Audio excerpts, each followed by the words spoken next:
Buying a travel trailer for the first time can be pretty confusing for a newbie, so we were really happy with the help we got at Roseburg RV. Rose took a video of the walkthrough we got when we took possession of our new toy. Plugged into your propane like so, and your valve is open. When you're pointed this direction, you'll pull off this tank. When you're pointed off this direction, you'll pull off that tank. When you point it down, you're gonna pull off both tanks evenly.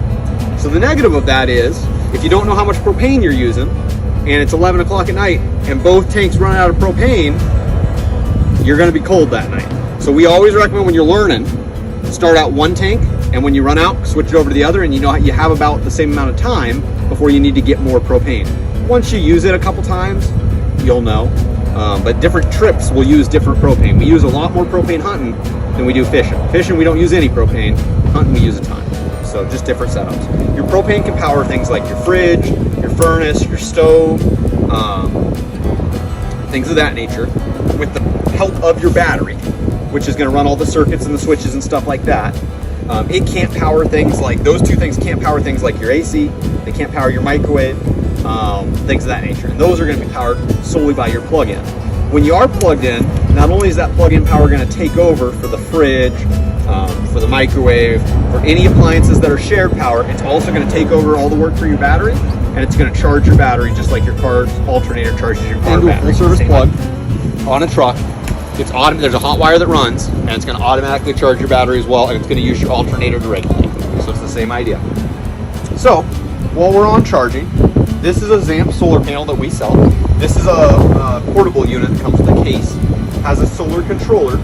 Your trailer is pre-wired right here for a Zamp solar. You just plug it in. Cool thing about this, it's a sun chaser panel, so it's got a big long cord on it, and you can run it all the way out to wherever the sun's at. We like to park our trailer in the shade, so the benefit of that is you park in the shade, you put your solar panel in the sun. And all that does is keep your battery topped off, so if you're at a place where you can't plug in, if you're dry camping, that's something we highly recommend to people, is consider a solar panel. There's also options to do solar on the roof. We do a lot of hard solar installs on the roof. That's a little bit more fiscally responsible, but a lot of it depends on how you're gonna be camping. This sun chaser unit is a favorite for a trailer this size or smaller, where that might be all the solar you need to just keep things flowing. Stabilizers. When you go to level your trailer front to back, you're gonna use that jack that's in the front to get it nice and level. If you wanna level side to side, you cannot use these stabilizers. Even if they were the old kind like that, you're not lifting the trailer with those. All these are gonna do is provide stability. They're gonna go down to the ground, they're gonna touch down, and just provide stability. So if you need to level side to side, you're gonna throw some wood, some 4x4s, something, or not 4x4s, 4x2s, something like that. You're gonna throw underneath there, you're gonna back up onto it and get it set up how you want it to be, okay? So as far as using these though, they are easy. You just push the button, and what you'll notice is that they are a system. They want to work together and they want to apply similar amounts or equal amounts of pressure. As soon as one touches down and starts to feel resistance, the other one's going to get to the point where it feels that same level of resistance, and then they're going to try to apply that pressure equally. So that's basically how they work, just like a scissor jack system essentially. And you're going to run those down. See how that one stops and then catches up?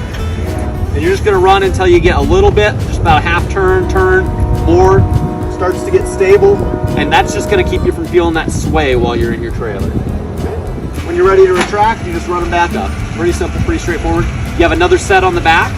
This controls both your front, that'll control both your rear. Every trailer that we sell comes with a starter pack. We don't want you guys to have to be running around for just the basic stuff. We want you to have at least the stuff you need to be able to camp. Fresh water hose, water regulator, a little bit of RV toilet paper, some smell good stuff for your septic, RV, like that's like gloves, plastic gloves. You get an adapter that takes that 30 amp plug down to a regular 15 amp plug like you'd have at home, and then a sewer hose so you can, do the basic stuff you need to in a trailer. Little light inside the cabinet. Okay, on the outside of your trailer you have the big awning. We love these awnings because as they've gotten better, not only are they automatic awnings, which makes things super nice, but they're designed so that water is going to roll off the sides rather than off the front. So it used to be they'd get water that was supposed to roll off the front, and if that sagged, they fold back in on each other. Well, now they're designed to go off the side so they work a little bit better. The other thing is you have adjustable awning. So let's say you wanted most of the water to run off this side of the awning instead of that side because you're walking back and forth there all the time. You just grab a hold of this guy.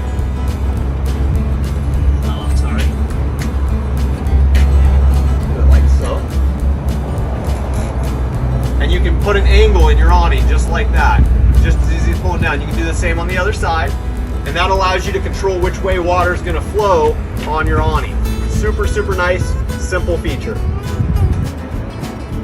One trick, we love the solid step stairs. They're gonna fold right up into your door, they're gonna lock in. Here's the one trick. You cannot fold your stairs up while your awning's out. Now nobody really in practice does that or puts their awning away before they go. But if you try to do that, you're gonna hit your door, okay? So I'll show you these at the very end once I roll your awning in and show you how they work. But we love the solid step stairs.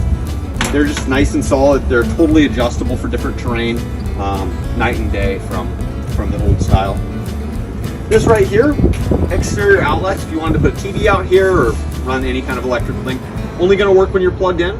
These are GFI controlled outlets, and so that's the nature of all the outlets on your trailer nowadays are going to be GFI controlled, and they're all controlled out of your bathroom generally. I'll show you your GFI controller on the inside, so if you ever have plugs that aren't working, it might be that GFI circuit's flipped.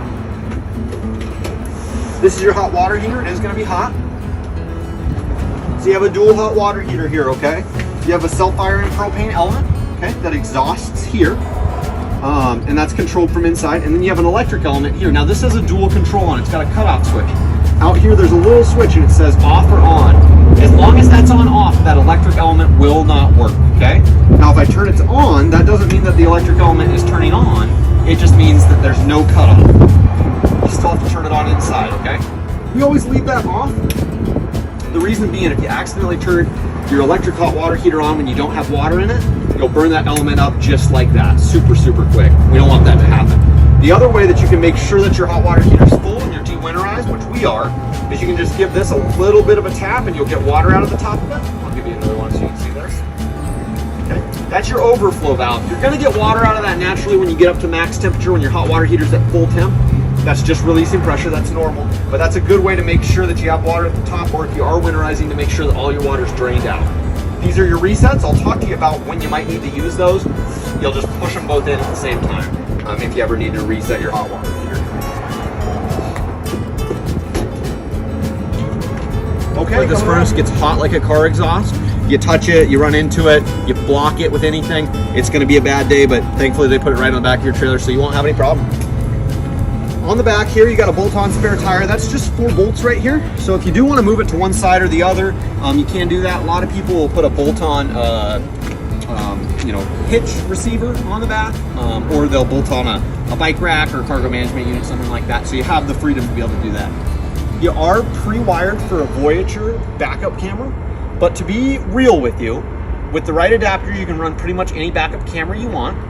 We, as a dealership, don't have a backup camera we recommend, and the reason is this. There's backup cameras as low as like 60, 70 bucks. There's backup cameras as much as $900 to $1,000. Now, there probably is a sweet spot in there where you're spending the right amount of money and getting the right quality, but we don't use them, so we don't know. And I don't want to recommend you a $900 one if you could buy a $120 one and be good, and I don't want to recommend you a $70 one if it's a piece of junk. You know what I mean? So do your research. Definitely, it's out there. They're not too hard to install. Or cable, doesn't matter.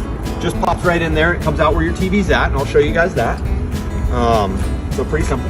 Looks like you guys are actually going to get the starter kit, essentially, that the people who had it before you had. So you get a freshwater hose there, looks like a sewer hose, and a power adapter. So you guys are going to have double, which never hurts anything. Big storage area there. I'm assuming that's underneath your dinette. What your dryer might plug into, but that's a 240, so it's not the same thing. So make sure you don't do that. But if you do have a 30 amp 110 plug at home, that's the very best thing that you can plug this into. So we say the very best thing you can do is plug this directly into the wall into a 30 amp plug. That's going to give you all the capacity capabilities of your trailer, and you're not going to have any safety concern. The second best thing you can do is you can take that adapter we're going to give you. It looks similar to this. You can plug that into that, plug that into there, plug directly into a 110 outlet in the wall. That's the second best way. Now you still are going to be limited. I'm not an electrician by any means, but when you think of 30 amps, you have a big old highway. When you think of 15 amps, you have a smaller highway. The more stuff you're trying to do, the more power you're trying to pull through that highway, you can create issues, you can trip breakers, you can have problems, that kind of thing. Is that the one connected to the campsite? Yeah. That'll most likely be a 30 amp. Okay. 90% of them around the country. 30, 50. Or a 50, yeah, but you guys are going to have a 30, and there'll be a 30 and a 50 there usually. That would be okay. Yeah, you'll be fine. Yep. So this is the third best option. It's not ideal. So you wouldn't want to do this with an extension cord with anything except a thick extension cord like what we're using. And even then when we do it, we never run long periods of time. We're not running the microwave for 5 minutes at a time. We're not running the AC for 10 hours at a time. We're not charging gaming computers. You're doing light use kind of stuff when you have it plugged in like this. Charging batteries, running lights, stuff like that, totally fine. Full on using the trailer, you want to be cautious about it. Okay, coming right this way. That just so you know what it is and where it is. If you have issues with your fridge, get in contact with us. You probably, I don't know the specifics of this trailer, but depending on its age, you might still have access to a Dometic's manufacturer warranty, which we are not a Dometic service center, but generally we can do basic stuff. But you may still have some factory warranties on individual appliances, even though you don't have a like factory trailer warranty. That's outside of kind of our control, but just something to be aware of. 2 water systems in your trailer. Okay. You can fill your trailer up with water. This is your freshwater tank. Stick the hose in, fill it up, and then when you're ready to use it, if you're at a place where you don't have access to like a hose or something like that, you turn your pump on inside, it pulls water out of that tank, it pressurizes your system, it makes everything work. The other option that you have is you hook the hose directly up to this guy here, you turn the hose on, it pressurizes the trailer, it makes everything work. The only thing is, hooking water up to this does not fill this tank up. You have to do that separately and on your own. When you're ready to empty that tank, somewhere over here. Yeah, it's actually good. It's actually placed it well. When you're ready to empty your freshwater tank, big white handle, and you can empty your freshwater tank. Okay. We've got a little bit of water in there so that we can demo some stuff for you. We're going to demo hot water. We're going to demo water pressure, all that good stuff. So we're good to go there. That here in just a second. What that is you hook a hose into it. It's going to go into your black tank and turn a sprinkler on. It's going to flush that black tank out, make it smell better, all that kind of stuff. Keep all those issues down that come with a sewage tank. Outside shower. We got it tucked right in there. It's got a little bit of a hose there. Take a shower outside. Hot and cold. Great for dogs. Great for sandy beaches, that kind of stuff. All kinds of uses. And that just pops right up. So that's plumbed just like your inside shower, plumbed right off the back of it, basically. Hot and cold, all that good stuff. You're not gonna have anything super unique about that. It's just gonna work. Okay. On your sewer, here's what you're gonna do on your sewer. So when we get a trailer in, we dump it out, we clean it out, all that good stuff. I'm still gonna be somewhat cautious with how much I handle. That's always the case. So you have a black tank and you have a gray tank. Your black tank is your sewer, your toilet water. Your gray tank is everything else. It's your shower water, it's your sink water, it's just the regular water that you have in your everyday life. What you're gonna do is you're gonna make sure these are closed. That's closed. That means that this valve and this valve are closed. So there shouldn't be any water in here, okay? Then you're gonna pop that cap off. You're gonna hook your hose up, run your hose where you want it to be. You're gonna pop that black handle out. You're gonna let your black tank empty. Then you're gonna pop your gray tank open. You're gonna let that gray tank empty. That gray tank's gonna be cleaner water. It's gonna flush that hose out, keep the smell down, keep it usable, all that good stuff. At that point, with everything open, everything's drained out. If you want to, that's the time to hook up to your Santa flush. Hook your hose right up to your Santa flush. You can turn it on. So water's then gonna be going into that sprinkler system in your black tank. It's gonna be going. What we're gonna do as soon as we turn that on, we're gonna come back here and we're gonna double check. Are my handles open? Yes. And do I hear or feel water flowing through the hose? Yes. So the reason for that is that we love the Santa Flush system. It works great on the trailers. It's an excellent addition. On the service side of things, when you have that thing filling up with water, or if there's a clog in there and water's not coming out like it's supposed to be, that can fill that black tank up, and your black tank vents inside your trailer, just like all your tanks. And obviously the consequence of that would be, black water all over your trailer. Thankfully, we haven't had that issue with our customers. We're very careful about it. But it is a mistake that people make, so just be very cautious of it. Once you're done running your Santa flush, you turn it off, wait a little bit, close everything up just like you normally would. Any questions about the outside of your trailer? Now it's showing that your batteries are full. However, it'll always show full when you're plugged in, okay? So as soon as you're not plugged in, it's gonna show 3. That leaves you with, 1/3 and 2/3. Well, the lowest one is empty or low. Generally, if your battery is that low, you may not even see that. So really, you have those 2 middle indicators for your battery level. So always watch your battery level, pay attention to it. Your freshwater tank, we got, looks like about half full. And then your black water tank, your gray tank, and your galley tank. Now your gray tank, your galley tank, those are actually the same thing. You only have 1 gray tank on these. It's just a standard board. So there's a couple different ways they can do that. They can wire a dead switch, which never fills up, or they can wire both the one sensor to both buttons. You'll get a feel for it as you go, but I always say don't trust these guys too much, especially on any trailer after you've used it 1 or 2 times. If you're filling those tanks up, I don't expect these sensors to be accurate, the black or the gray or the galley, just because it doesn't take very much but a little bit of residue to cover the sensor to, have issues. Freshwater tank can be generally pretty accurate, but you just never know, so I don't worry too much about it.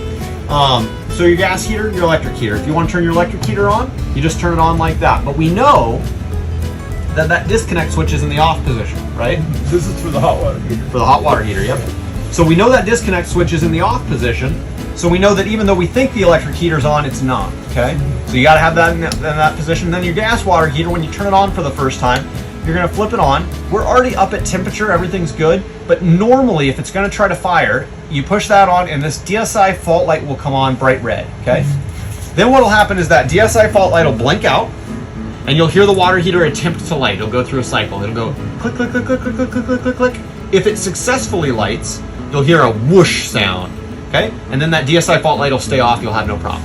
If it fails to light, that DSI fault light will come back on and it'll go off when it tries to cycle again. Everything propane in your trailer is gonna try to cycle generally 3 times before it gives up. Now, any number of reasons that it could fail, you might need to hit your resets, but more likely than not, if you haven't used the trailer in a while, you may just have propane not charged to the system yet, it needs to cycle that out. So easiest thing to do if you run into that issue is just try again, essentially, okay? Water pump right here, you flip that up, that'll pull water out of that tank, charge your system, make everything work. Entry light's gonna control your interior lights right there. Your lights are also dual switch, so you can turn them on or off right there. It's a good way to trick yourself if you wonder why your entry lights aren't working. Sometimes it's because you just missed the switch. I do that all the time. Awning light, that's that big LED strip light right there. Just turn that on and off, pretty simple. When you want to run your awning in or out, you have this button here. Now, it's extended right now, and if we extend it and keep extending it, it'll actually start to roll up the opposite direction. It's not going to destroy your awning, it's not going to ruin it in one time, it's just not a best practice. About half the trailers that we get, I tell everybody the same thing, about half of them come back with the awning roll up the wrong way, that's okay.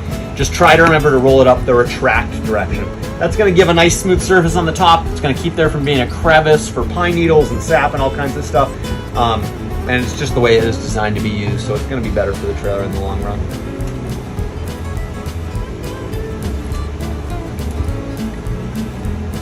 Kinds of different options. That's the mattress that comes with the trailers. Yeah. You do have Giveaway. Oh, okay. It would be nice to go with. It's just storage. Nice storage area. Now I will say I'm always real cautious on these because they make those super strong. So I always feel like I'm gonna break it. You got light underneath here. You got outlets there. You got outlets here. And then these lights here are individually controlled. Over your head there, that's another TV mounting location where you can do power, you can do TV cable in and out. Now, if you do screw into that LCD, you want to go as close to where that hole, that sticker is, as possible. And you want to be super cautious because that is the outside of your trailer. So you only have so much room before you hit the outside, and you would be shocked at the number of people that roll in here with screws sticking out the outside of their trailer, which isn't ideal. So we say you want a mount that has lots of connection points. So 4 is better than 2, 6 is better than 4, 8's better than 6. And you're gonna do short and you're gonna do fat screws that can grab that piece of plywood and hold really strong. So just something to be cautious of. So if that goes off, it means you're either having a propane or CO2 issue. There's propane or CO2 in the cabin. or it means you have a critically low battery. So it is a mandatory safety feature on trailers, and so if your battery is about to die and you're not plugged in, it's going to set off an alarm, and the alarm is going to say critical low battery. And the reason for that is it's trying to say, hey, I'm about to stop working. You need to know that I'm not going to protect you anymore. It's kind of it's a silly thing, but do treat it like a CO2 alarm or a propane alarm every time, just for me to feel better. It only takes a second to pop a window open, step outside, see what's going on, make sure that everything's good, and I appreciate that personally. Does this run off that battery? Yep. It does? Yep. Now, so when you're plugged in, you're charging that battery, and there's a converter that's going to convert that 110 into 12 volt to power everything 12 volt on the trailer. Okay. So it's also powered when you're plugged in. You'll never get a critical low battery alert when you're plugged in, but it's just if you were on battery power only. Yep. Okay, so if you guys don't have any questions, it sounds like we need to go inside, look at blocks, chocks, and a hitch. Yeah. Okay. And then if you guys have any interest in solar, I can show you. And what as we you can have. see here, you've just got pop-out pins if you want to make the legs longer, shorter. That's nice. Super, super nice. I think every trailer should come with them, and honestly, a lot of trailers. After the walkthrough was complete, they even followed us out to our house and helped us back it into the driveway and set it up for the first time.